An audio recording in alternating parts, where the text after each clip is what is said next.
Pikiran itu bodoh, hati itu idiot.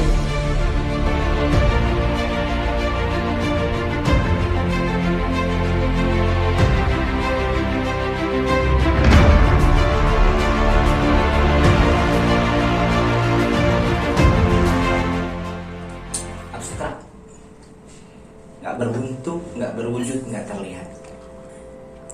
Tapi gimana kalau gue coba bilang begini? Semua hal yang saat ini kita miliki, pencapaian-pencapaian yang berhasil kita nikmati, bahkan ide-ide besar yang saat ini kita jalani, semuanya berawal dari hal-hal abstrak. Contoh yang paling dekat dan nyata, sampainya konten ini ke ruang pribadi kalian yang namanya handphone, itu juga dimediasi oleh sesuatu yang abstrak yang kita sebut dengan gelombang radio. Apa-apa yang kita miliki saat ini berawal dari hal abstrak yang seringkali kita sebut dengan keinginan dan kebutuhan. Keinginan dan kebutuhan abstrak, nggak terlihat, nggak berbentuk, nggak berwujud, tapi jelas kita rasakan. Pencapaian-pencapaian kita hari ini berawal dari hal abstrak yang kita sering sebut dengan impian dan harapan. Abstrak, tapi dampak nyatanya bisa memberi kita motivasi, bisa menjadi cambuk yang kita gunakan pada saat kita malas, sehingga kita bisa terus bergerak sampai impian dan harapan tersebut terwujud.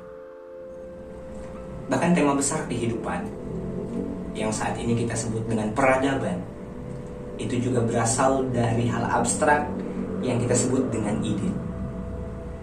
Ide untuk memuliakan manusia, bukan hanya di antara sesama manusia, bahkan di antara seluruh makhluk yang ada di alam semesta. Entah itu kita kenal namanya dengan Khalifah di atas muka bumi, Mama Yuhayuning Bawono, atau mungkin teman-teman punya istilah lain. Nah, ide adalah hal yang abstrak juga. Maka makin besar idenya, maka semakin tinggi juga risikonya untuk tidak dimengerti dan dipahami orang-orang. Contoh salah satu ide yang barusan kita sebut, ide tentang peradaban, memuliakan manusia. Ketika terwujud, tidak seperti hal yang lain yang berbentuk materi. Padahal ide itu amat sangat besar dan bermakna di kehidupan yang saat ini kita jalani. Mimpi yang dibawa oleh para nabi tersebut untuk membuat manusia lebih mulia dan juga lebih beradab, menghasilkan stabilitas, di mana dengan stabilitas tersebut terjadi banyak dialektika. Ada penghargaan dan penghormatan terhadap hak dan kepemilikan dari masing-masing orang.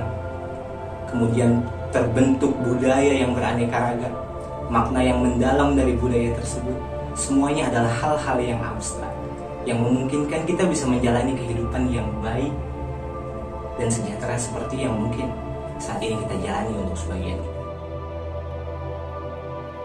Mungkin teman-teman juga punya contoh lain tentang segala hal yang abstrak, yang gak berbentuk, yang gak berwujud, tapi jelas kita rasakan. Entah itu mungkin perasaan seperti cinta atau hal-hal lainnya. Bisa dibagi di kolom komentar.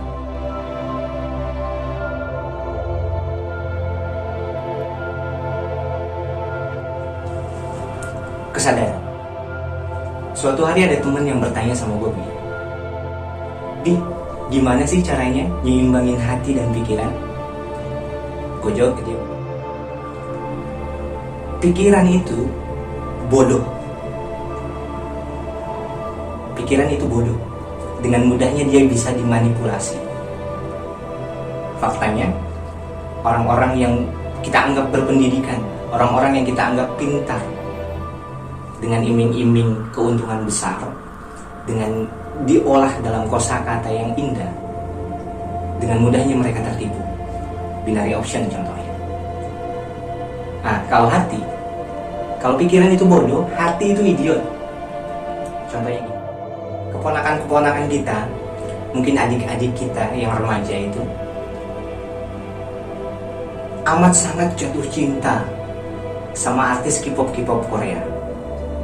Padahal artis-artis K-pop Korea itu sama sekali nggak pernah ngasih perhatian, nggak pernah ngasih uang jajan, nggak pernah ngasih kontribusi apapun ke hidupnya. Belum lagi mereka faktanya menyanyikan lagu-lagu yang dibawakan dengan bahasa yang nggak dimengerti oleh adik-adik sama ponakan-ponakan kita. Tapi sedemikian jatuh cintanya.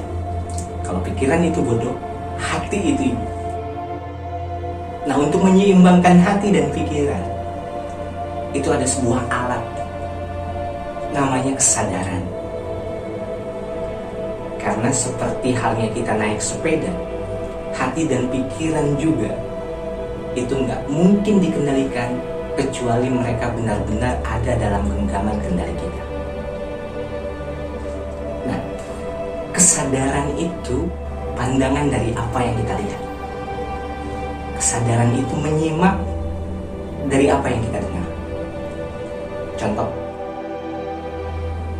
ketika adik-adik dan keponakan-keponakan perempuan kita melihat artis K-pop Korea, maka pandangan saya adalah mereka sedang melihat keindahan. Oleh sebab itu mereka jatuh cinta. Karena nggak mungkin jatuh cinta terhadap sesuatu yang tidak indah.